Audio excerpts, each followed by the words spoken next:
इमाम हसन कहते हैं मेरी अम्मा सारे काम करती थी घर के। अब तो शहजादे हैं ना हमारे बच्चे, काम और बच्ची, यानी बच्ची मेके से वापस आती है तो सबसे बड़ा दुखड़ा ये सुनाती है कि वो काम बड़ा कराते हैं। सबसे बड़ा दुखड़ा क्या है? पता नहीं क्या कराते होंगे, हाल नहीं चलवा लेते कहीं, या कुछ चक्की नहीं पिसवा लेते, पता नहीं कौन सा ऐसा काम है।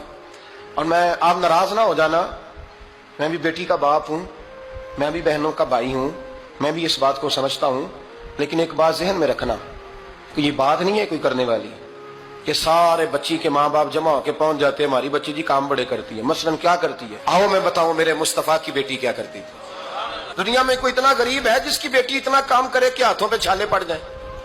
है कोई इतना गरीब तो उठ के बताए कि मेरी बेटी ससुराल में इतना काम करती है कि छाले पड़ जाते? मैं दिखाता हूं, मेरे रसूल की शहजादी को छाले पड़ जाते। कच्चा मकान, जनाबे फातिमा जनाबे फिजा की लौंडी थी, उनसे मिट्टी मंगाती और घर में लेपा पोती करती, फिर झाड़ू देती। इमाम हसन और हुसैन के दरमियान पूरे साल का फर्क नहीं, 11 महीने का फर्क। दोनों बच्चों को संभालती। जनाबे अली की वालदा हजरत फातिमा बिनते असद बूढ़ी थी, जनाबे फातिमा वो खोल के नौकरी करती कि हजरत फातिमा बोल पड़ती, हजरत फातिमा बिनते असद बोल पड़ती।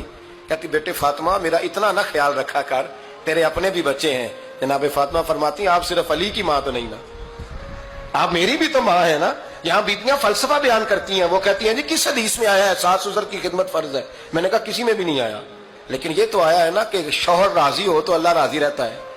तो अगर शौहर माँ बाप की खिदमत से राजी होता है तो करो खिदमत, इसको तो राजी करना है ना, इस पर तो तवज्जो दो।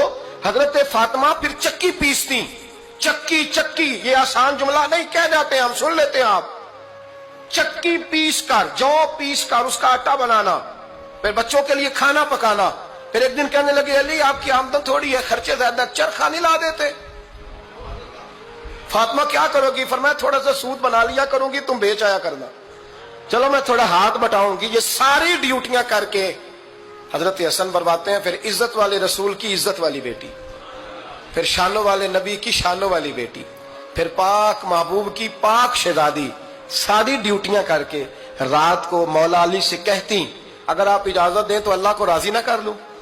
हजरत अली फरमाते फातिमा जैसे दिल करे। तो इमाम हसन कहते हैं फिर मेरी माँ मुसल्ला बिछा लेती और फिर सारी रात वो नमाज पढ़ती, सारी रात। और फरमाते हैं जब सवेरे हाथ उठाती तो पहली दुआ ये करती ऐ अल्लाह मेरे रसूल की उम्मत पे रहम फरमा, ऐ अल्लाह मेरे रसूल की उम्मत पे रहम फरमा। तो कहते हैं जमाने बीत गए ये दुआ सुनते। तो एक दिन मैं करीब गया तो मैंने कहा अम्मी हुजूर कोई दुआ मेरे लिए भी कर दें, कोई हुसैन के लिए भी कर दें, कोई जैनब के लिए भी कर दें।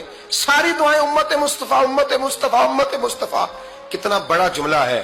जनाब फातिमा फरमाने लगी तेरे लिए भी करती हूँ, हुसैन के लिए भी करती हूँ, जैनब के लिए भी करती हूँ, सबके लिए करती हूँ। पर बेटा याद रखना फातिमा की दुआओं पर पहला हक मेरे रसूल की उम्मत का है। हजरत फातिमा फरमाने लगी मेरी दुआओं पर सबसे ज्यादा हक मेरे रसूल की उम्मत का है, तो मैं ये हक हमेशा अदा करती रहूंगी, मैं उन्हें दुआएं हमेशा देती रहूंगी।